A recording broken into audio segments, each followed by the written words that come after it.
Chairman Weezar. We've been joined by Vice Chairman Marquis Harris Dawson, Councilmember Cedillo, and Councilmember Felipe Fuentes. We'll call this meeting to order and go to item number 7, report from Director of Planning. Thank you, Chair Weezar and members of the Planning and Land Use Management Committee. Real quick, on May 24th, the Department's Office of Historic Resources hosted its first public hearing on some workshops regarding 6 new proposed historic preservation overlay zones, and those will be replacing some interim control ordinances. We'll be having an additional 5 community meetings over the next few weeks. And also, in terms of major projects that the City Planning Commission has recently looked at, is the Martin Expo Town Center project, which is a transit-oriented development project, which is near one of the new Expo line stations at Expo and Bundy. And so it has both over 500 dwelling units, has about 50,000 square foot grocery store, and about 200,000 square feet of creative office. So it is truly a mixed use, and it's about a block from the new Expo line station, which just opened. So that will most likely be before this committee in the future. And with that concludes my report.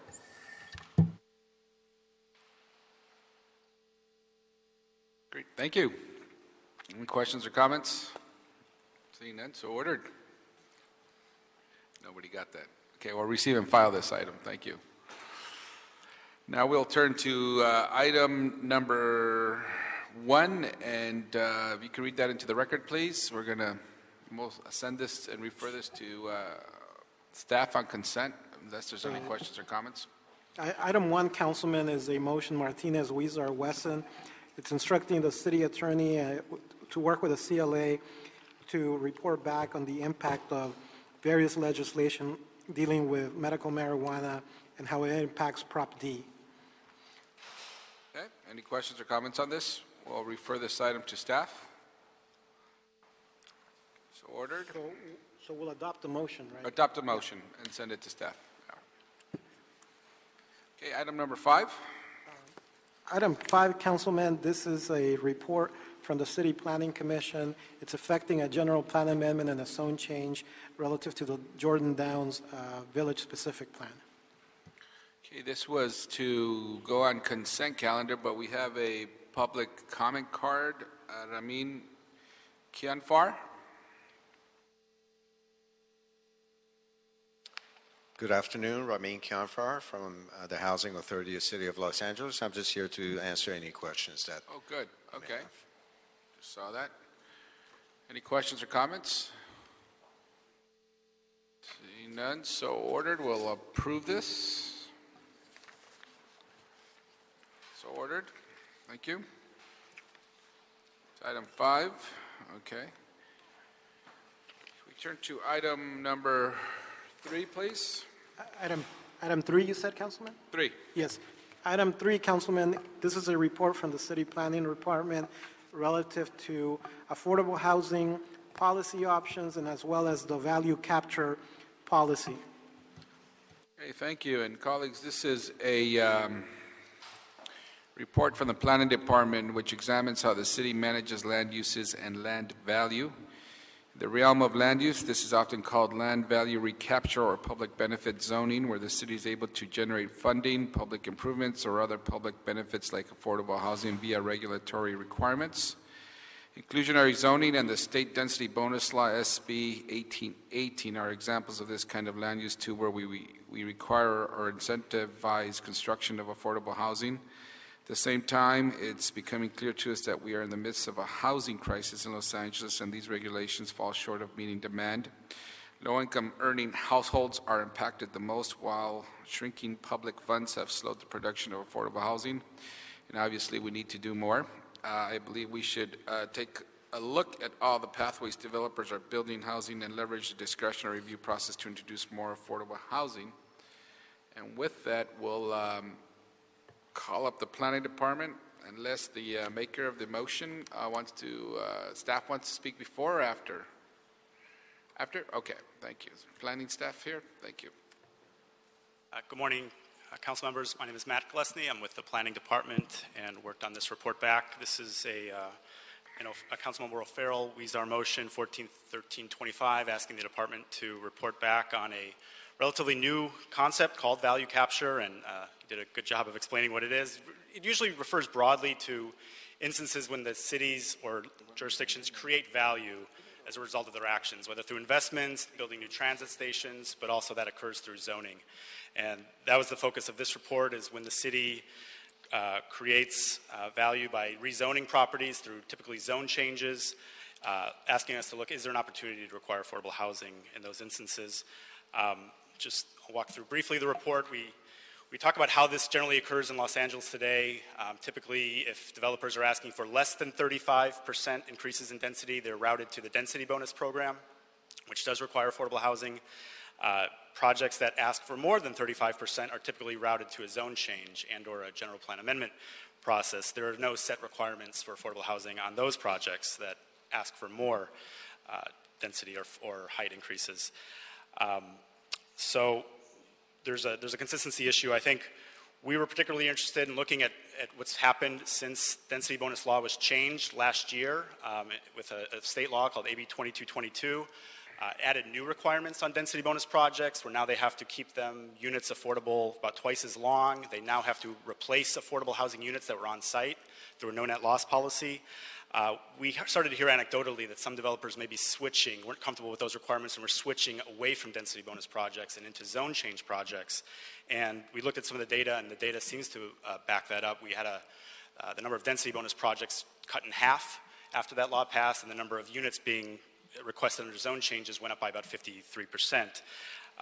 So we're concerned that our main vehicle to produce affordable housing may be being impacted through some of the policy changes at the state level. We looked at what other cities have done on this. It's not something that is necessarily common with other cities, and they don't necessarily call it value capture, but we did notice a number of cities such as Honolulu, Boston, Chicago do have similar requirements for zone change projects that increase residential density beyond a certain limit, typically just a fixed requirement. We've detailed those in the report. Some of the key issues we've identified, number one is that we have a housing crisis. We need housing at all income levels in this city, and so there's a potential concern that putting any additional requirements on these sorts of projects may, in fact, lower the total amount of units built in the city. We may see projects not ask for larger zone changes and may reduce the scale of their projects. We also want to make sure we look comprehensively at our range of housing policies on the books today, as well as potential housing-related policies, such as the parks impact fee that I believe was before you. We're also looking at a more broad nexus fee on affordable housing. We want to make sure we're looking at all these potential policies together, and that's part of our report asks to do a more detailed analysis on those, make sure we're understanding the full impact. Finally, the report goes into some policy considerations if the council is interested in this concept to look at further. There's some sort of policy issues. Number one would be what types of projects should be subject to any requirements? Should it just be zone changes? We mentioned there's a couple other types of entitlements where significant increases in density are approved. Those are conditional use permits for density over 35, public benefit projects, as well as elder care projects that are able to receive significant increases, as well as development agreements. The second question we ask is what type of affordable housing requirement would we be interested in? Would it be a fixed requirement, just the same affordability requirement based on no matter what is being asked for, or should it be proportional? Should there be, like density bonus does, the requirement goes up as you're asking for more? So we call that a fixed requirement versus a proportional requirement. The third thing is whether we should be replacing on-site units, as density bonus now does. Should we have a no net loss sort of policy as part of this? And the fourth is whether we should have an option for an in lieu fee or off-site units. If the developer is not interested in building on-site, providing additional options for a fee or for an off-site. So in conclusion, we could say this would result in a significant amount of housing units if a policy had been like this in place during the last few years when we're seeing a lot of these requests. Of course, it would go up and down as the development cycle goes up and down.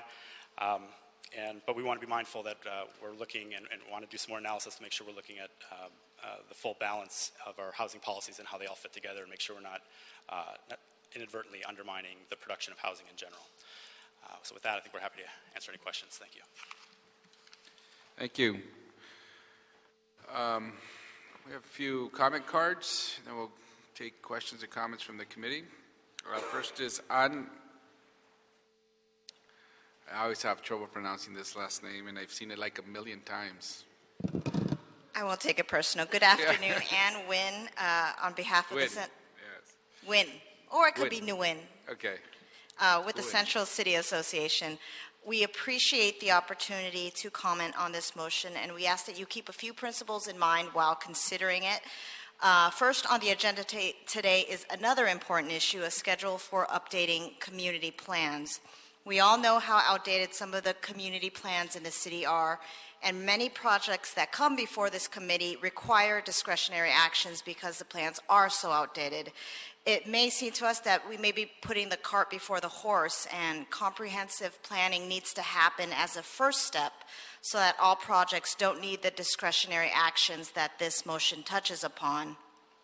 Secondly, we also know that there is a study about linkage fees that will be released soon, and it makes sense to us to use the results of the linkage fee study to inform us on this issue. Lastly, if this item does move forward, we'd like to ask the committee to set up a working group to make sure that the conversation is fair and balanced. Thank you. Great. Thank you. Alicia Woodsling. And then Chris Robertson from CD 13. Hi, Alicia Woodsling from the LA Area Chamber of Commerce. I'm probably going to give the shortest comments I've ever given up here. We support the idea of studying this item further and the proposal to fund an actual study for it, given some of the reasons that An just mentioned, as well as that there is still state legislation pending that could affect this. So we think that you guys are moving in the right direction, especially considering a value capture policy, and that it does need a little bit further study. Thank you. Thank you. Chris Robertson, CD 13.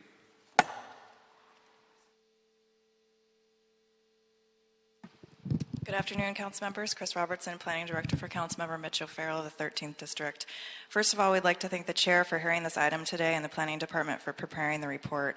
The Councilman introduced this motion in September 2014 so that the City will have a new tool to incentivize the production of affordable housing in a time of unprecedented growth.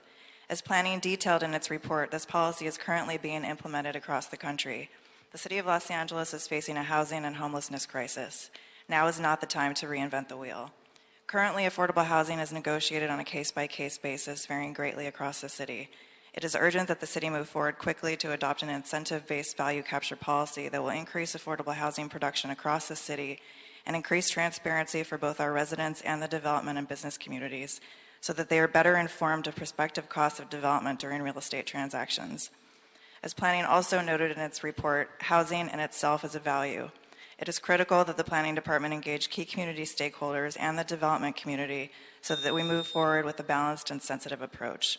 With that, we respectfully request that the Plum Committee instruct the Planning Department to prepare a draft ordinance and present it to Plum in 90 days to implement a value capture policy for projects that require zone changes, zone variances, height district changes, development agreements, and general plan amendments, and that standardizes the affordability requirements for projects that seek additional density over 35% through the Eldercar Facilities Ordinance, conditional use permit as detailed in the report, or the public benefit process as also detailed in the report. The value capture policy should result in a no net loss of affordable units similar to AB 2222 and result in the construction of affordable units, thus eliminating an in-lieu fee option. We would also request that you further instruct the CAO and CLA to assist if an economic analysis is warranted. Thank you very much. Thank you. Any questions or comments on this item? Please press your button, Mrs. Cedillo. I thank you for bringing this forward. You know, there's a lot of questions, and I think one of the fundamental questions is, in what order do we address all these issues, theories, thoughts on building affordability? I think we've come to consensus that there is a housing crisis, but there's a myriad of strategies that are out there to address that, a myriad of strategies to address affordability, and I think we need to figure out which one comes first. Someone mentioned the cart before the horse, I think, and we have to figure that out, and I don't know what the answer is, but we do have linkage fees on the table. We have state legislation. We have studies. There's studies here about Angelenos being worried about homelessness, just come out of UCLA. There's a whole range of issues that have come before us, and we don't know what the sequence is, and so we need to figure that out. We don't know what the consequences are, and that's very important to me as chair of housing to figure out what is the impact of this policy. Now we know we have on the same agenda a whole item about planning and how we redo our plans. I think we need to really look at these strategies, evaluate them, figure out. We agree with no net loss, but we have to make sure that these strategies don't result in adverse consequences, don't actually take us in the other way. We also put in a motion to look at what are, with more specificity, the needs of the city in terms of the quality of housing. So we know we need at least 40 to 50,000 units of housing for homeless people. But we also need to figure out, well, if we have a need of 100,000 units of housing, what do we do with the other 50,000? How much is affordable? How much is workforce? How much is luxury, et cetera? We've put in a motion for that to be studied. I think we need to get all those elements together and not kind of just each one of us like at one of our kids' birthday parties where we blindfold somebody and they get something, they go pin something on the donkey or go put something up and figure out how it fits. That we need a sober and a thorough and a more deeper dive analysis on this subject matter before we can go forward. Thank you. And Mr. Fuentes? Wanted to ask staff a couple of questions. So how much work has been done so far sort of in this area in terms of studies looking at value add? There's a lot of terms of art there, but to me this one seems pretty straightforward. Give me a little history as to what's going on out there with value add. All right. In terms of what's been done in other cities and things? Right. Yeah. It is this new kind of term of art that you start hearing. It probably came from abroad. It's very typically done. It's very common in European cities, Latin American cities. They fund their transit projects that way. There's sort of implicit relationship between the zoning and public benefits. It's sort of a newer concept here in America. In fact, I mentioned 3 cities. We looked pretty hard to find cities that have it, and we found the 3, the Honolulu, Chicago, and Boston. They don't call it value capture. They just call it affordable housing requirements for zone changes or zoning increases. But we think studies have begun to reference them and put them in the same basket because what they do is reflect a value that the government bestows on a landowner through a public action. Right. And so it's similar to public investments and things like that. But there's studies. We referenced a few in our footnotes in our report, but it really is kind of an emerging idea without a whole lot of documentation at this point.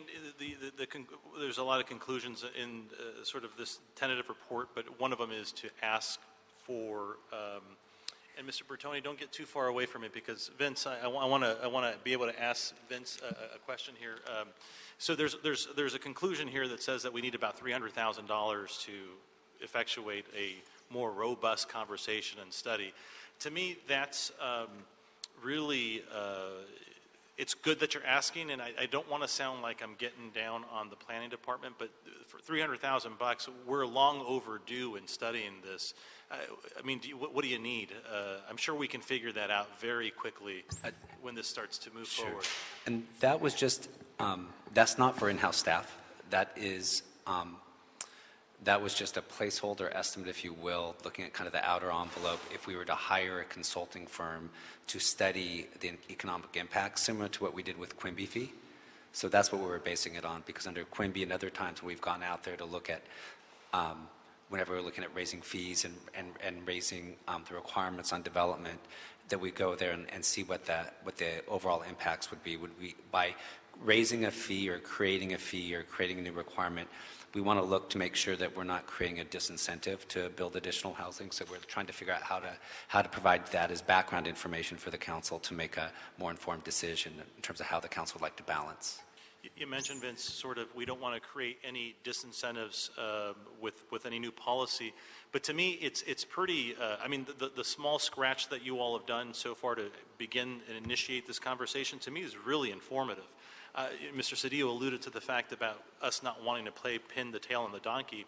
That's precisely how it is that we do our zone changes in the city of Los Angeles. And staff earlier mentioned a second ago that we don't want to put the cart before the horse. We've got a barn and a cart, but it takes 8 years to do any of the updates. And it's not, again, I don't want to sound disparaging to the department, but if we don't begin to do these studies quickly, what we're effectively doing is we're letting density go for free today. Right, I mean, this information here is very interesting. 53% rise in zone changes in the city of Los Angeles means that developers have understood very quickly, the market understands that if you go about doing your project with zone changes, instead of doing it with GPAs, you don't have to give us, the city, the residents, affordable units. So right now what we've got is a pin the tail on the donkey approach. So we've got to figure out how to standardize the approach. And to me, whether it's linkage fees or this, we need to do it post haste. And I'm actually very excited, Mr. Huizar, that this committee is comprised of 4 out of the 5 members of your committee, Mr. Cedillo. So we should move as quickly as possible on this, because the 85% of the policy here is all around tapping the land use potential so that we can incentivize additional affordable housing creation. I don't think there's very much here to do than come up with the plan and go. And so I'm very excited that we've got something before us here that will initiate that process. And I probably should have started with this. Thank you, Mr. O'Farrell, for bringing this forward, because this, I think, absolutely highlights how erratic our strategy has been. And it's not to say that it's an intention. It's an absolute unintended consequence of how we do planning in the city of Los Angeles. And for better or for worse, we're deferring to council districts, and that creates a very uneven sort of approach to things. So, Mr. Chair, I would be happy to move this as quickly as possible. This is the right way to go. And so with your direction, would love to see this move very, very quickly. Okay. Let me first go to Mr. Harris Dawson and then come back if what I hear is a motion from you. And I would suggest if you are making a motion that we incorporate the suggestions of CD 13, Mr. O'Farrell.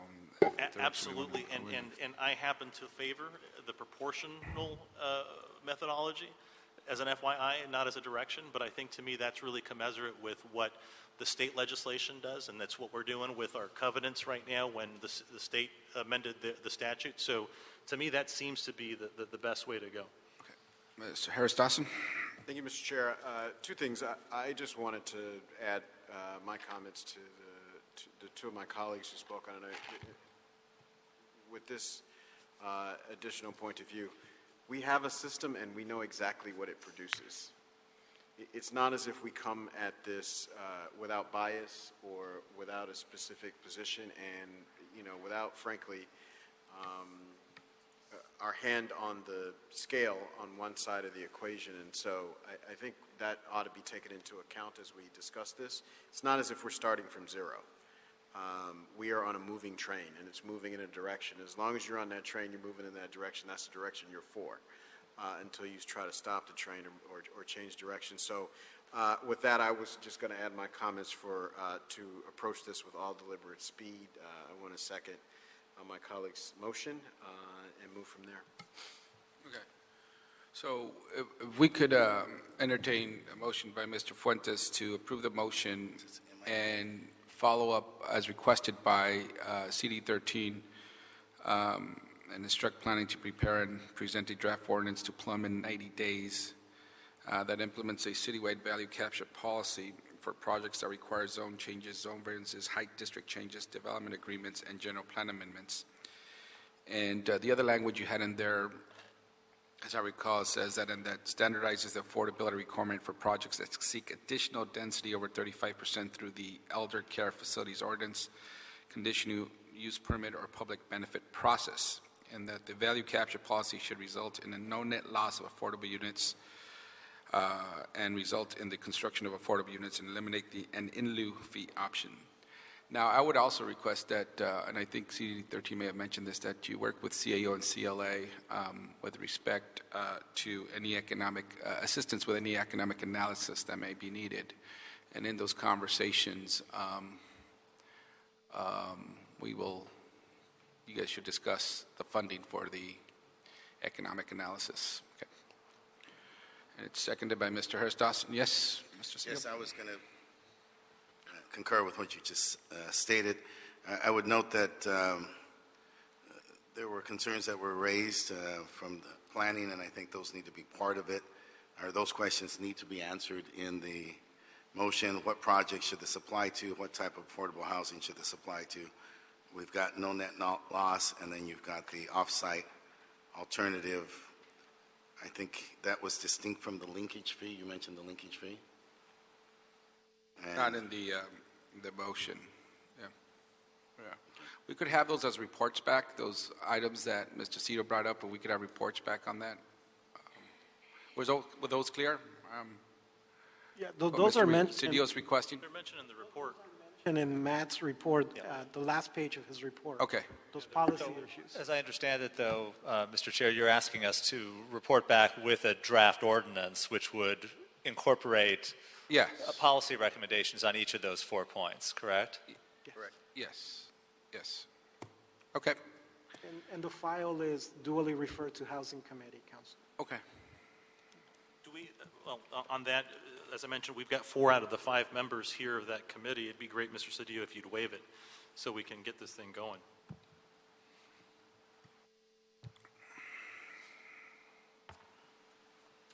no, thank you. No, thank you. Okay.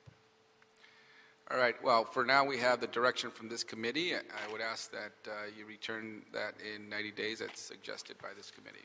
Okay. Mr. Chair. Yes, Do you ma'am. want to move it to council or continue? We could keep it here and bring back the report here in 90 days. Yeah, be great. Okay. Thank you. Thank you very much. So ordered. And thank you, Mr. O'Farrell, for bringing this. Next item, we'll go back to item number 2. Item 2, Councilman, this is a report from the South LA APC. It relates to a vesting zone change for property in CD9. Okay, we had this Paloma Perez McAvoy, and thank you for pronouncing or writing out the correct pronunciation. Thank you, Mr. Chair. Paloma Perez McAvoy for Council District 9, here to express our enthusiastic support for this 43-unit, 100% affordable housing project. We only ask that the committee consider making one amendment to the recommendation, and that is to make the recommendation consistent with the most recent Quimby ordinance that has been making its way through its legislative process. Thank you. Okay, thank you. There were no amendments on this? It's what's before us? No, we were asking that Plum make that amendment. Okay, I haven't seen the amendment before us. Was that submitted or? Oh, you verbalized it right now? Yes. Okay, that's fine. Okay, I thought Thank there you. was I thought there was something passed out. No, Okay, I only I'm give you sorry. my last name. I didn't give you the amendment. Sorry. Okay, that's fine. Okay, so we'll approve. Sorry, Mr. Huizar, just to clarify, the Quimby fee hasn't been approved by council yet. It's pending in this committee, so we'll be bringing that ordinance back here. Yes. So depending on where this is in the process, it'll be determined based on the language of the ordinance when that fee would be applicable to the project. Okay. I can make my ask a little more clear. In the current form of the ordinance, affordable housing projects are exempt from Quimby fee. So that would be our ask. Okay. So, yeah, we would have to double check on that. I don't know if we could We do wouldn't that. be able to condition that here. It depends on again, where the application is. I'm not sure if we're approving it today, where that would be in terms of what the council ultimately approves as the language for Quimby. We're sort of presuming what Quimby's the Quimby ordinance's application would be by its own terms to this project, and that's not here yet. So I don't know that you'd be able to make that assessment today. Let me table this item, and we'll get back to it. So we're gonna let me do this. Let me table this item, and then we could work that out with the city attorney and figure out if we could make that type of amendment. We'll go ahead here. and withdraw that request. Okay. Completely. All right. Are you going to withdraw the request? Yeah.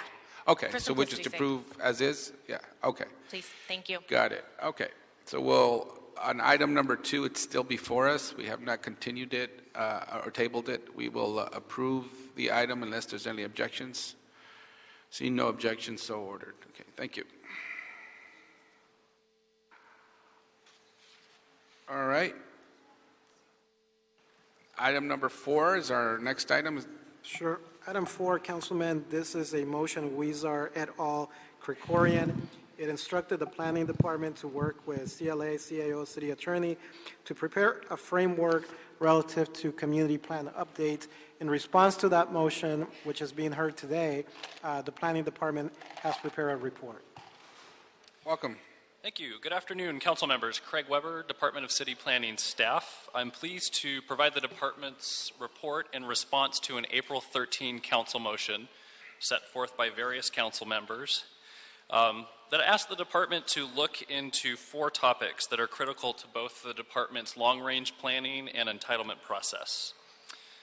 Perhaps most notably, the motion asked the department to report on a system that would facilitate the systematic update of all of the city's community plans, and that it also report on a criteria for determining the manner in which community plans would be updated, or the order.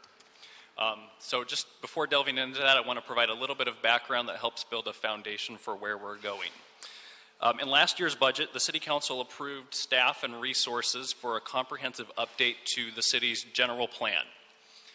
Work has already begun on this program, so that it envisions that the various general plan elements that we have, many of which are getting a little long in the tooth, would be comprehensively updated on par with the existing mobility and housing elements that we have today that are up to date. As part of this work program, it's also envisioned that the city would overhaul its CEQA thresholds, which are essentially a guidebook for how the city does CEQA work for its community plans and other long-range planning, and that it would also explore an infrastructure fee analysis, something similar to a linkage fee, and that both of these work programs were due within the next couple of years. So these are critical and foundational to how we do community plans in the long run. So steps to modernize the city's general plan are already underway, and a lot of foundation building has been done already for community plans. I also want to give you just a snapshot of where we are with community plans that we have in process. So various short-term fixes that we have applied to our EIR process have jump-started the community plan program that we have today. In 2015, we adopted community plans in Sylmar and in Granada Hills. At Plum next week, it is anticipated that the West Adams, Baldwin Hills, Lamert community plan will be before this body for decision. And later in 2016, we're anticipating that San Pedro will come before the committee for approval. In 2017, we are looking at the adoption of the Hollywood Community Plan, as well as the South and Southeast Los Angeles Community Plans. And these are plans that will also incorporate these Community Plan Implementation Overlays, or CPIOs, which are very important implementing ordinances that coincide with the plans. Lastly, in 2018, it is envisioned that the Boyle Heights and the Central City and Central City North community plans will be before the council for adoption. And these are plans that will incorporate new zones through the department's RECODE program, its rewrite of the zoning code. So these will be the community plans that pilot new zones. So while there's substantial work underway within the policy division, it is apparent that the pace at which community plans are being updated will not lead to up-to-date community plans across the board. There are 35. Many of those are community plans that were adopted most recently in the late 90s and early 2000s. So in March, the Office of the Mayor set forth an ambitious budget program to facilitate the adoption comprehensively of all of the city's community plans. The council approved that budget earlier this month, which brings us to where we are today. So the budget program involves the reuse of 11 staff that we have and the development of 28 new staff positions, including a principal city planner, a public information director, senior planners, et cetera, et cetera. It also explored, or actually does add budget positions to the Office of the City Attorney and the Department of Transportation. So a very comprehensive look has been taken at what are the staffing needs to update community plans, where are the bottlenecks, and let's solve those problems. So we've looked comprehensively at the staffing situation. It is, the budget for the first year of this program would be $1.9 million, and it would be $4.2 million operating in the following years. Now, the department intends to use this funding to create 3 community plan regions. There are copies of the report on the table, so there's a map on page 3 of that report that shows what regions I'm talking about. So we would use these resources to create 3 regions across the city, and these regions would comport to our existing GeoTeam configuration within project planning. So there would be a region in the San Fernando Valley, there would be a region covering the central and east portion of the city, and there would be a 3rd region covering West LA, South LA, and the harbor. These teams would be staffed up by, again, the senior planner and the full complement of other planning staff needed to update a community plan. Within these regions, it's then envisioned that the region would be divided into groupings of 3 to 4 community plans with contiguous borders. And the goal of the department would be to go in and tackle a single grouping of 3 to 4 plans within a region and bring that community plan up to date within roughly a 3-year period. So we have 3 regions, staff tackling groups of 3 to 4 plans contiguously within regions, which means we have anywhere from 9 to 12 community plans being updated in roughly a 3-year period, at which time it is envisioned that staff would then move on to the next grouping of community plans within that region. I want to clarify, we talk a lot about community plan updates. It's often not clear what that really entails. So what we're talking about in this instance is an update to the community plan's policy document, the goals and policies for that area. It's an update to the general plan land use designation map, and it's an update to the zoning, in this case, to fold in new zones through the RECODE program. That's essentially what this 3-year community plan program is envisioned to be, and more on that later. I do want to also point out that it's envisioned that the 3-year period would conclude with delivery of a final plan to the City Planning Commission for decision making, and that this period would begin with a formal outreach kickoff with the community. But there are some foundational tasks that need to be addressed before the department is out in the community doing outreach. Namely, those involve the assembly and compilation of important demographic and technical data that's necessary both to deal with growth projections and also to do EIRs for community plans.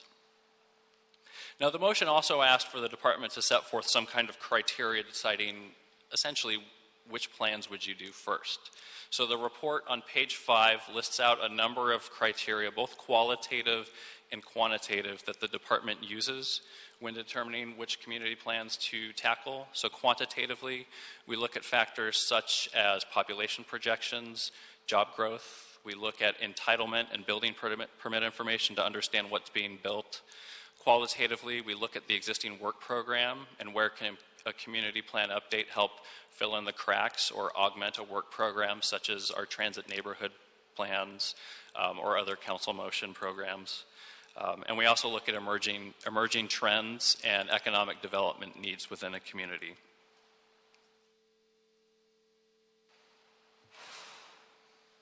So in addition to the community plan program, the motion also asked that the department consider parameters in which to batch general plan amendments that are generated by private applicants.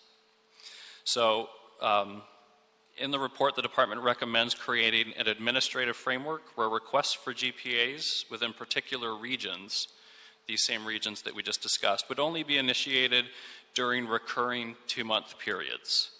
So for example, GPAs in the Valley could only be initiated in, hypothetically, January and February, and then again in July and August. And there's a table on, I believe, page 5 of the report that lays out, again, a hypothetical configuration for how this would work.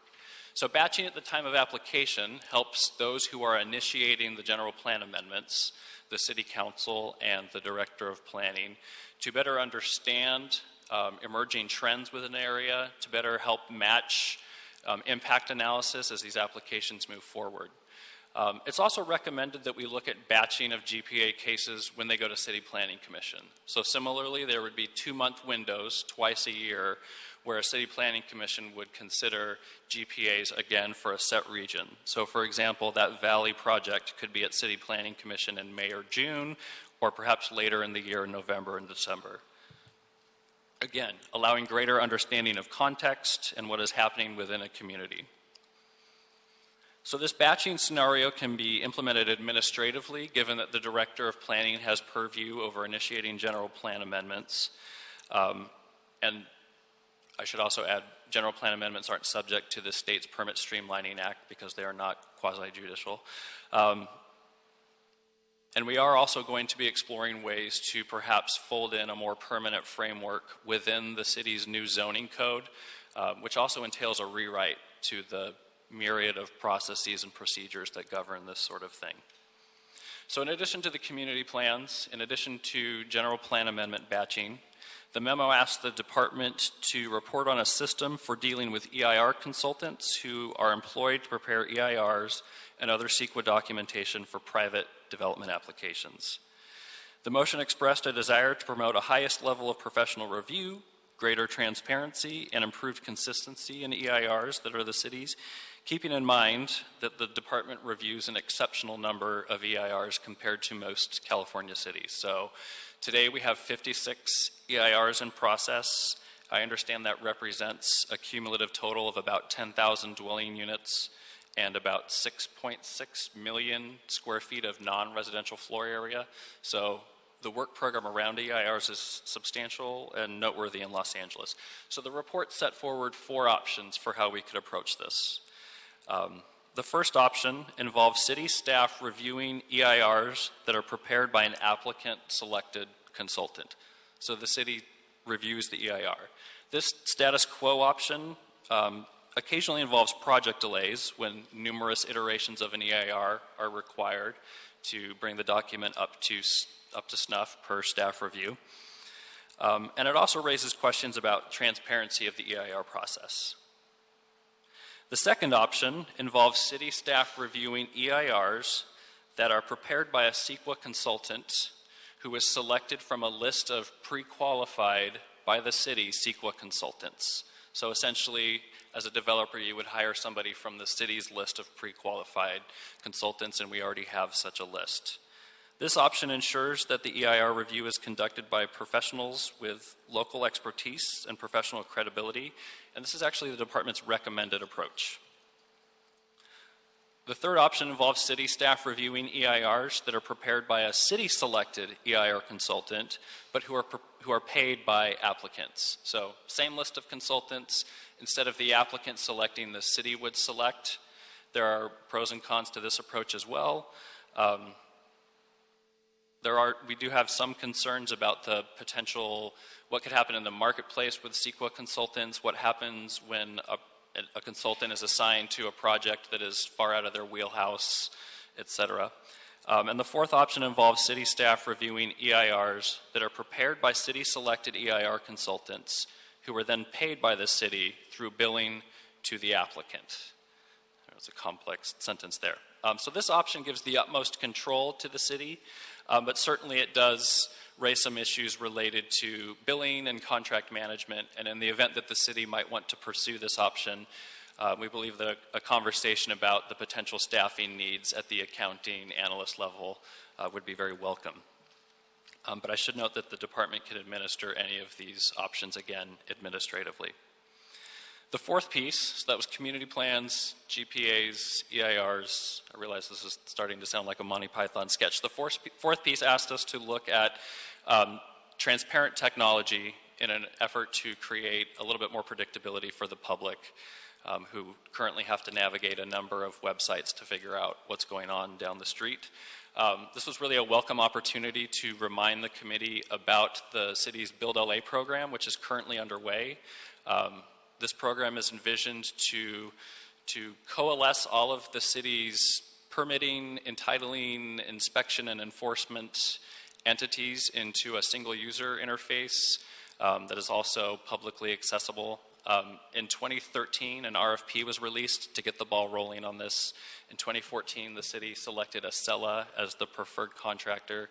Contract negotiations are ongoing right now, and it's anticipated that we would have a contract by late summer, at which point the consultant then has 28 months to build a program. So that's the technology piece. That concludes the report.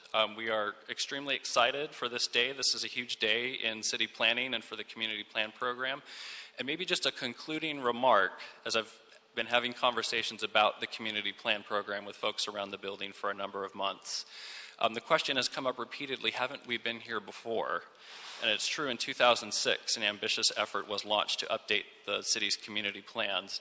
But this is the first time that the city and the city council has matched the ambitious work program with the essential staffing resources. So in 2006, the vision was there. Unfortunately, it was not complemented to nearly the degree of staff resources that the department has received through the budget program. I thank you very much, and I'm happy to answer any questions. All right, thank you, and thank you for that presentation. Certainly, this has been a long time in the making, and as what you concluded with was going to be my opening remarks, which is we've been down this path before, but it seems like now allocating the resources will make all the difference. And my question is, given the resources that have been allocated or anticipated resources, is there any way of accelerating this from a 10-year to shortening the time frame, or what's the elements of this plan that's holding us back from doing it even sooner than 10 years? So the essence of this program is, again, tackling groups of plans and then moving on to the next. 4 is probably towards the outward extreme of what a single group of staff can handle before the wheels start to fall off the wagon. So the report, and actually this was discussed through the budget process as well, what if we wanted to do a 5 or 6 year program? So the report acknowledges if the goal of the council is to get there faster, a commensurate doubling of the program at a cost of, it was, I believe, $8.6 million, so that we could essentially, instead of having 3 teams going at once, have 6 teams going at once. But as it is, I mean, we have extreme economies of scale, both in the outreach effort as part of this program. And I do want to use that opportunity actually to clarify the need for a comprehensive outreach program as part of this, so that it is apparent to everybody up front. What will the outreach effort entail? What is the balance of talking to the community, and at what point is it time to retreat and do the technical work? So we're interested in having that conversation too. But we have economies of scale with outreach. We have economies of scale with the CEQA by doing a unified EIR over that entire grouping of plans. Okay. Any questions or comments, Mr. Fuentes? A couple of questions, but I have to preface them with a couple of comments, because I don't want to sound like I'm not excited or pleased with what the department is doing. I agree with you. This is a tremendous body of work, but we should be very honest about how complicated it is to understand, and I think that you did a tremendous job in helping us understand that. But in this is those horses in that barn on trying to get to affordable housing, right? If we had the community plans updated and we could wave the magic wand, we would be able to untap the potential in land so that we can incentivize production. But we can't, because we have to go through this laborious process. And so what you laid out here, I think, is a huge step forward for any of us who are sincere about planning and wanting to realize Los Angeles' full potential. This is how you do it. You don't do it via initiative, and you don't do it under threat with other sort of things in mind. I mean, this is how you do it. Even then, it's going to take a significant amount of time. I just think to myself of the Sylmar community plan and what a tremendous job staff did in getting it done and done right, but that took 8 years. And I know that there are other plans out there that are taking just as long. So this moment of time, I couldn't agree with you more. We should absolutely celebrate it. There is a plan, there are resources, and we're turning in, whereas in the past we've turned out to contract out some of this, and I think this is really, really exciting stuff. Specifically, I wanted to ask you about sort of the batching of the GPA work, because to me it seems that we've done a very good job with our managed pipeline process and matching our calendar with the state, with the tax credit allocation authority. If you batch the GPAs the way that you do, how do we synchronize that effort so we get more affordable housing opportunities through our managed pipeline process? Because we've got to sync that with what the state's doing, in part because we've got the authority to do it. How are you synchronizing those two things? Because the GPA is critical in getting the affordable housing, as we talked about a second ago. That's the real way to sort of get it. How are we going to synchronize those calendars? So preliminarily, the report recommends these 2-month windows recurring twice a year. So the goal was really to coalesce applications in a sensible kind of way, but not in a way that creates a dire situation for the rest of the year. So of 12 months in a year, a particular geography has 4 months cumulatively in which to get in an application. And that wasn't crafted specifically with affordable tax credit windows in mind, but just realistically that there are a number of other windows that applicants are trying to kind of get their project entitled so that they can meet whatever sort of outside deadlines. So we can do some investigation about the affordable tax credit situation in particular and provide feedback. I don't have any analysis on that today. And I understand GPAs, cover a huge sort of set of circumstances, but understanding the dire straits that we're in with the housing crisis, it seems that that piece of the land use, the GPA process, is so significant in us making sure that we've got our ducks lined up when we're trying to get tax credits. And I realize that we have the authority now, thanks to the state giving it to us, but to create any more delays in production would be, if we could sort of keep that in mind as we move forward so we can account for that. Would love to hear a little bit more about that. Mr. Chair, congratulations. This is a really significant plan here. And it's too bad that, I hope that a lot of attention is sort of put on it, because, while folks are running initiatives and doing sort of their loaded gun approach to the city of Los Angeles, this is precisely how we should be moving forward with the community plans, which are so important to us solving the housing crisis. Thank you. Great. Thank you. Any other questions or comments? No. Mr. Cedillo? I don't know how this works and if this can be worked in it, but it seems to me that and I agree with what my colleague said, that this is a much better approach than the initiatives, but it seems that one of the goals or one of the objectives would be how we make sure everyone has their proportional share of affordability. There are some communities and some districts in the city that have an abundance, and then there are others that they're hard to find. And I think that part of the planning should capture that we should intentionally plan a city that distributes affordability throughout the city, because it's not a CD1 problem or a CD9 problem, but it's a problem of the city, and that affordability should be built throughout the entirety of the city. And so that would be a goal or objective of this process. If I can respond, I think that is very welcome input, and I think that looking at the community plan work program that we have today, that has been a frequent recurring conversation. We have some plans where the conversation around affordable housing, often spurred by advocacy groups within the community, is robust. And so we have plans that have very robust affordability policies. And then we have other community plans where that conversation has not been elevated to that same level. And so I think having more of a comprehensive and equitable approach to what are the city's policies about affordable housing and how does that get integrated into a community plan are very welcome. And they should be contemporaneous. I mean, one shouldn't be with the other. So value add, linkages, concurrent with the community plan updates. If we moved everything, we'd get to where we need to be. In that conversation, it just comes to mind the meeting that was held here that dealt with the question of the ICOs. And a lot of the stress that I saw with the ICOs was how kind of the new American family, parents moving back, millennials moving back, people moving back, trying to make changes, zoning changes to their homes for which they would come here. Then those who frowned upon that were coming forward with these ICOs.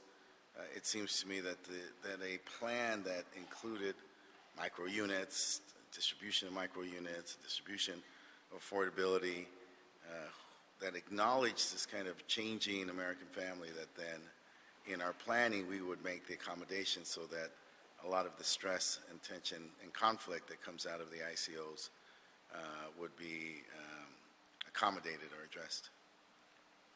Thank you. So we'll go to public comment now and come back for some action. Marie Rumsey, Ann Gagan, Susan Hunter.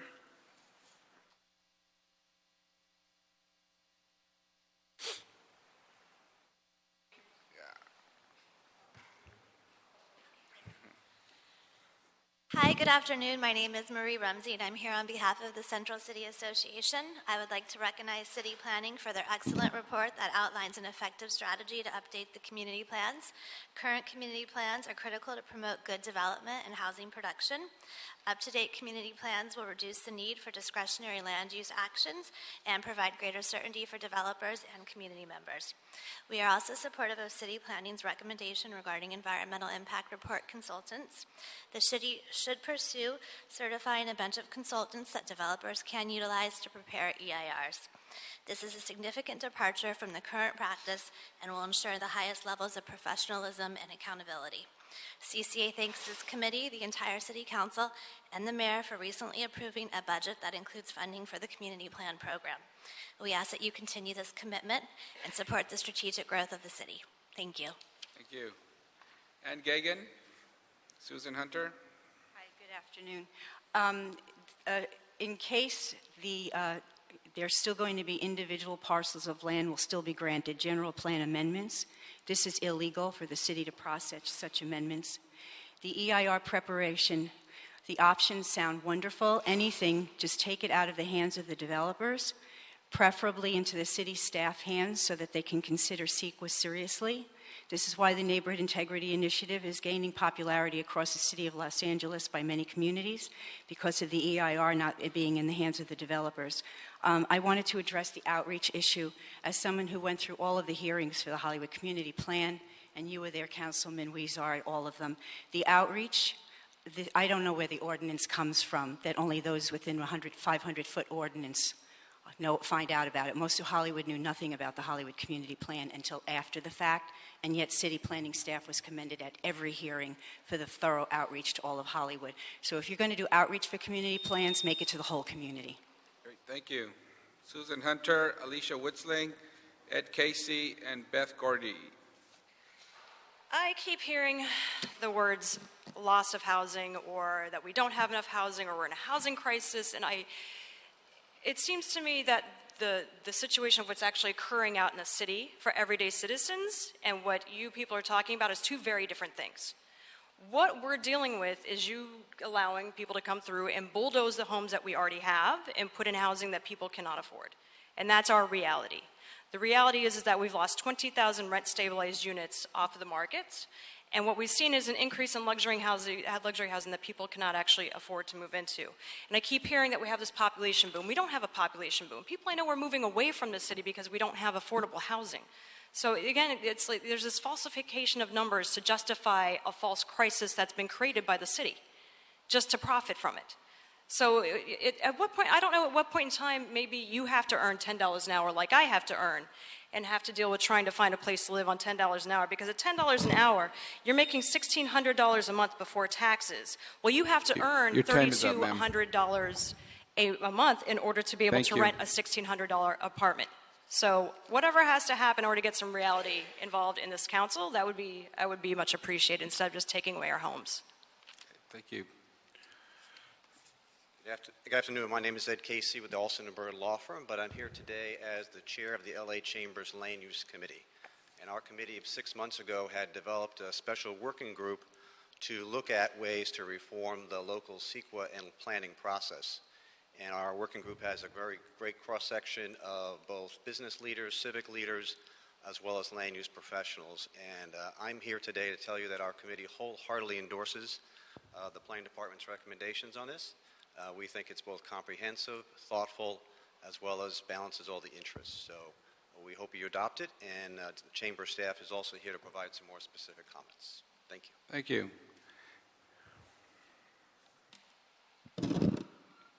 Sorry, I'm shorter. Alicia Witzling with LA Chamber on behalf of our 1,600 members who represent 650,000 employees in the region. I echo what the gentleman before me just said. We do believe this is a great effort forward. I have a couple of things to point out. We think that the regional grouping of community plans is a good strategy, that developing a communications and outreach program that includes all stakeholders will help the plans move forward. The staging of the schedule is also a decent proposal. The GPA strategy of grouping by calendar would be helpful in reforming the process. I would recommend that more frequency so that a project in a given area doesn't have to wait 10 months before the project comes up. And then we'd also suggest a change a little bit to option 2. That would be our preferred one. However, what we would suggest is not that the prepping of the plans be changed, that those still remain at the discretion of the applicant, but that the review be done by a consultant. This is actually one of the top comments that has come through our working group that we've been working on, and they think that it works well in other cities and it would work well here. Thank you. Thank you. Beth Gordy, Darcy Harris, Richard Plotkin, and Mickey Jackson. Good afternoon, Councilmember Weezar and members of the committee. I'm Beth Gordy with Latham & Watkins. We thank you and planning staff for your leadership to improve the process of long-range planning for the city, to support local neighborhood vision, the city's built environment, and land use development. We do appreciate the opportunity, however, to talk further about the potential limitations of batching future general plan amendments so that projects can only be applied for and considered by the Planning Commission during a few months out of each year. Many projects that require general plan amendments provide important citywide and neighborhood public benefits, such as jobs, affordable housing, infrastructure improvement, healthcare, parks, and new transit. The proposed batching could create significant delay and result in problems with the economic feasibility of projects, project finance, job creation, housing, and the myriad of other public benefits these projects provide.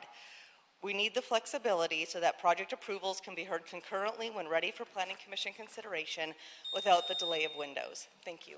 Thank you. Hi, my name is Darcy Harris. I'm a resident of Echo Park, one of the LA's oldest neighborhoods that's currently suffering an onslaught of luxury townhouses. I want to say a word about the EIR aspect of this report and urge the city to adopt option number 4. My background is in litigation. In most cases, what you have is a battle of the experts. Each side hires what you call a hired gun, if you're going to be cynical about it.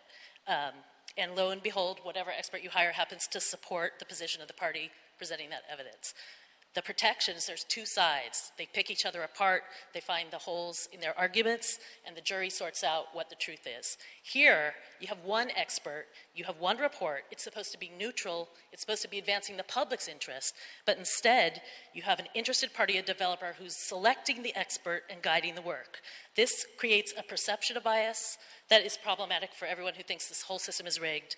It actually creates actual bias with repeat player syndrome.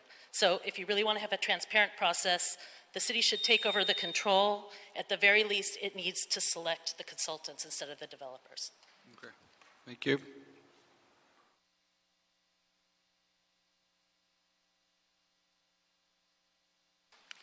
I'm Richard Platkin. I'm a former LA City planner. I spent many years working on the general plan framework, and since I've retired, I've taught city planning both at USC and CSUN. I have prepared an alternative work plan for you because of what I think are basic deficiencies in what you've been presented today. Zoning implements a community plan. Community plans implement the general plan, which of land use is only one small part, and it all depends on accurate demographic data. The reason the Hollywood Community Plan update was dismissed by Judge Alan Goodman is because it had inaccurate demographic statistics. That's the first step that you need to do. That information needs to guide all of the update of all of the general plan elements, of which I challenged the planning department to present concrete evidence of them being updated, such as the element I worked on, the general plan framework element. When you've done all that, you're in a position to implement, which means Recode LA is putting the cart before the horse. Thank you. Mickey Jackson.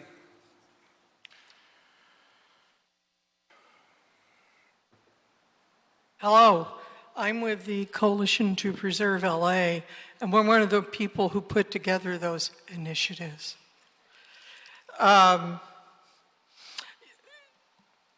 Be careful of the process. That's a lot of what our initiative is about, is the lack of following your own process, the lack of following your charter.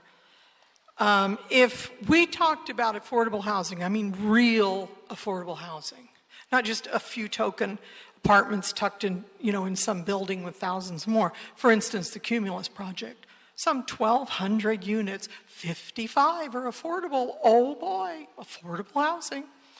If it was truly that's what you're talking about, we'd just be here praising you. And the EIR, I can't echo too much.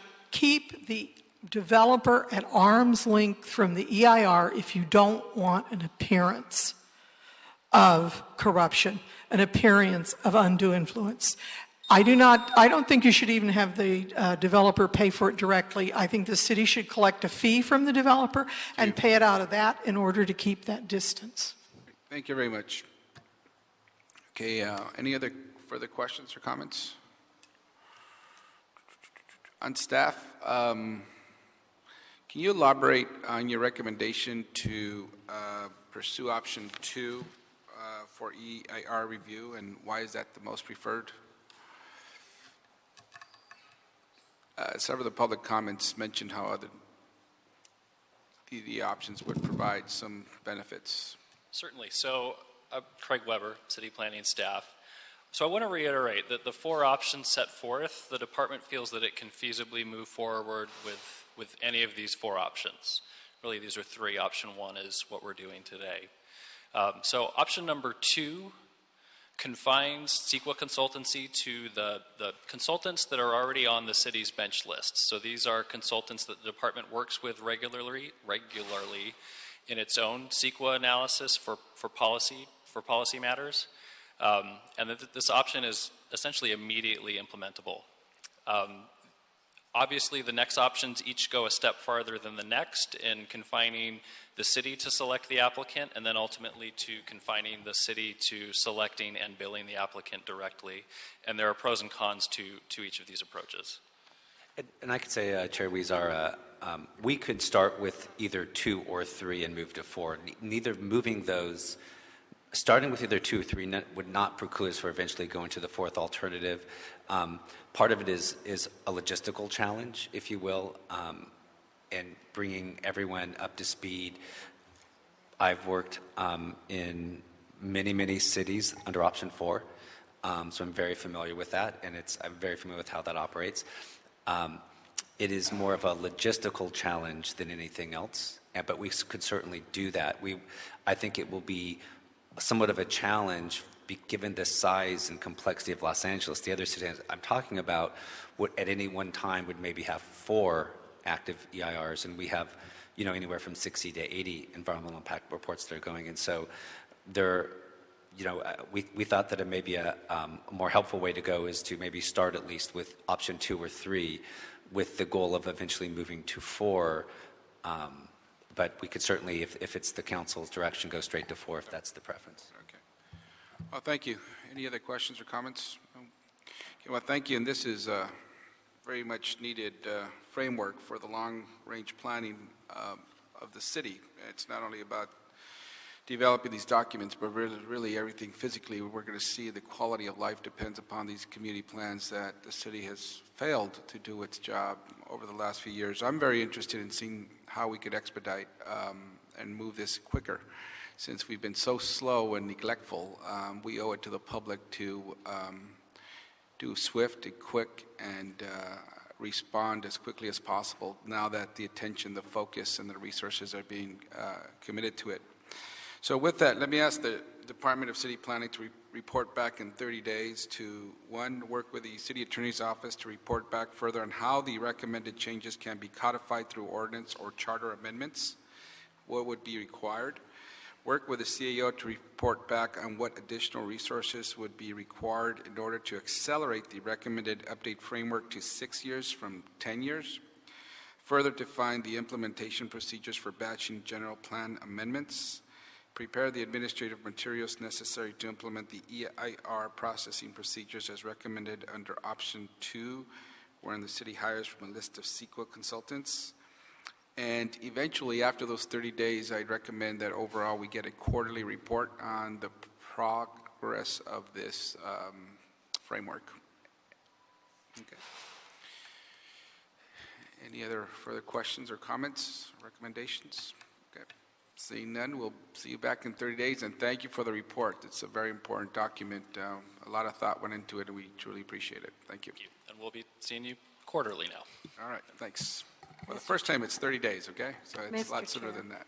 So, to clarify, move this to council with those instructions? Does this have to go to council? If not, if it's not required, I'd prefer that we leave it in committee and we work out the details before we go to council. We can okay. we can stay in the committee. Okay, we'll stay in committee and hear it again in 30 days. Okay, thank you. With those directions. Thank you. Any other items on the agenda? Yes.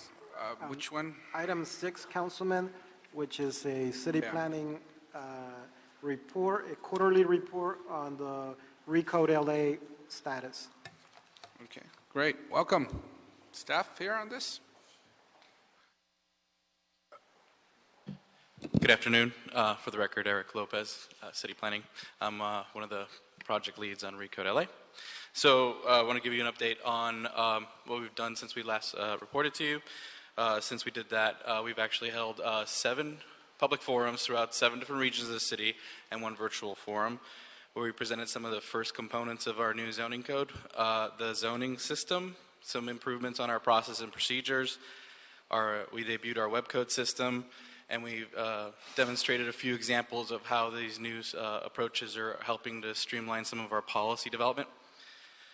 So in terms of the new zoning system, we introduced individuals by first explaining our current zoning system and how that its multi-layered approach currently addresses our policy needs, essentially scattered across multiple documents, and it introduced the challenges of that system and the goals for the new code, and then we explained to them the new zoning system and how we're unbundling the built environment from use and establishing a more modular system that allows us to essentially custom build zoning solutions for specific concerns. So no longer a one-size-fits-all system. Then we introduced our approach for our processes and procedures improvements, where currently our process and procedures scattered throughout the zoning code. We're now going to be putting them into one section. Any process with a similar or same workflow, we intend on consolidating down. So we have actually taken into account every single process, and we made sure that we left no process behind. But what we think is we can take our 114 different processes down to a core of 33. And the main approach here is we want to contain clear and concise text that includes flow charts for ease of understanding. And again, we introduced our web code system, which council graciously open sourced to the world. So individuals will be able to browse the zoning code and actually get a customized code depending on the property that they're specifically interested in or a particular use, and more importantly, any web-enabled device. So theoretically, you can have the entire code in your pocket. So we introduced people to the work that's going on in downtown LA, where an analysis of the existing zoning conditions revealed that there's at least 129 unique zones within the Central City and Central City North community plans. What we demonstrated is that we think we can take care of the same need with 26 individual form districts and 20 individual use districts and combined into 41. So going from 129 to 41 with theoretically no loss of intent. But what the modular system allows us to do is take those same 26 and 20 and essentially have a possible combination of 520 zones that could theoretically be applied in downtown alone. So you see the benefits of modularity. And we introduced individuals to our new single-family zoning options, which will be applied through the neighborhood conservation effort. Currently, over half of the city, 58% of the lots of the city of Los Angeles are zoned single-family. Two-thirds of those, or 38% of all the lots in the city, are zoned R1. That's a lot of pressure to put on one specific zone. So what we did was we introduced individuals to the expansion of the new R1 option, so it's more than just one zone, and it does, each option is tailored to address this very specific need. So we introduced the envelope system that we're proposing, where we include the height and setback system that we currently have and some of the new tools that are used throughout the city, throughout the region, I should say, and introducing that into the new code to develop more nuanced options, but also maintains maximum design flexibility. So in terms of the forum recap, not to bore you with statistics, but we definitely had over 400 people participate and give us direct feedback, including a virtual forum. We actually had really good representation throughout the whole city, and for our virtual forum, we actually had participants from Canada, Connecticut, Massachusetts, New York, Ohio, and Texas. So definitely a lot of attention being garnered here.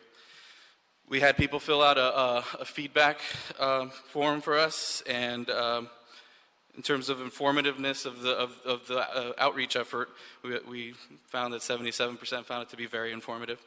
And in we asked them whether or not they thought we were heading in the right direction, and we had 58% of respondents say that definitely yes, and 34% said maybe. Hopefully that was an option that was added by folks or not sure. So of the people that said that we're definitely heading in the right direction, what essentially resonated with them the most was, or why they thought that was the case, is the simplicity or the transparency, the clarity of the new system, and then the direction and the approach that we're taking in general. Of the people that were hoping that we're heading in the right direction, the reason they respond that way is they actually wanted to see more details. They want to see code pages, understandable. And the folks that said that they definitely did not think we were heading direction, which was 4%, which is I think 5 people. Essentially, the answers varied anywhere from they didn't understand how it would help, and that nothing seems to help business, there's a certain level of frustration, and so on, and skeptical about the process, skepticism about the process. So in terms of what resonated the most was, again, the simplicity and the transparency and the clarity of the system, and that we're moving away from the one-size-fits-all approach. I'm going to truncate this down a little bit more, but so in terms of what our next steps and what we plan on doing, we're going to be wrapping up the single-family zoning options to move forward in the adoption process. So we're going to take those into the current code as soon as possible. I think we're going to try to hit CPC by, when is it that we said? I think it was November? No, October. I'll find out. But this year, and then. We're actually started work on the multifamily zoning options.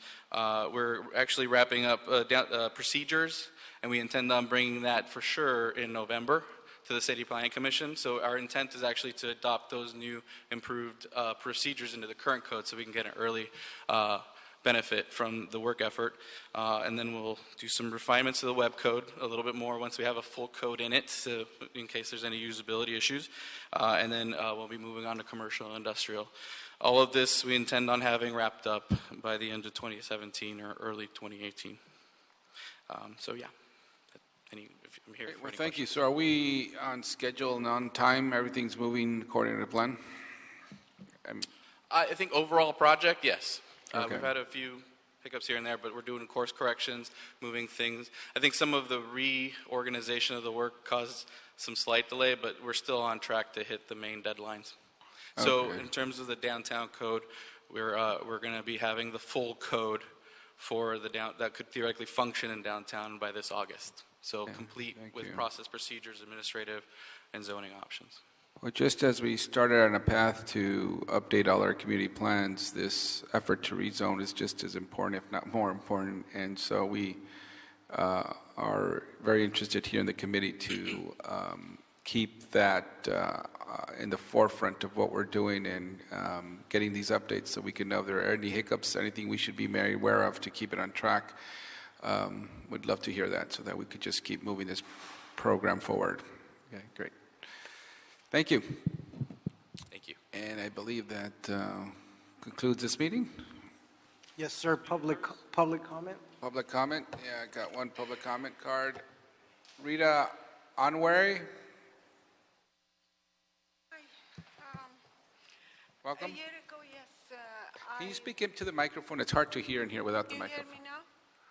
me now? Okay. Yes? Now we could, yes. Okay.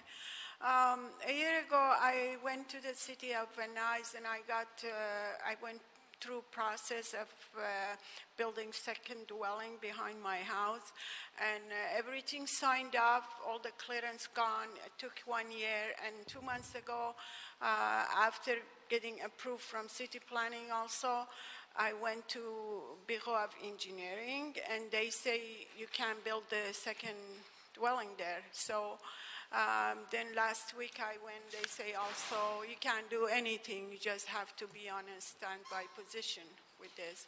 So I'm just here to tell you how long I should wait on this, because I bought all the materials and wood, and it's all in my house, and I'm kind of standing not knowing what I have to do.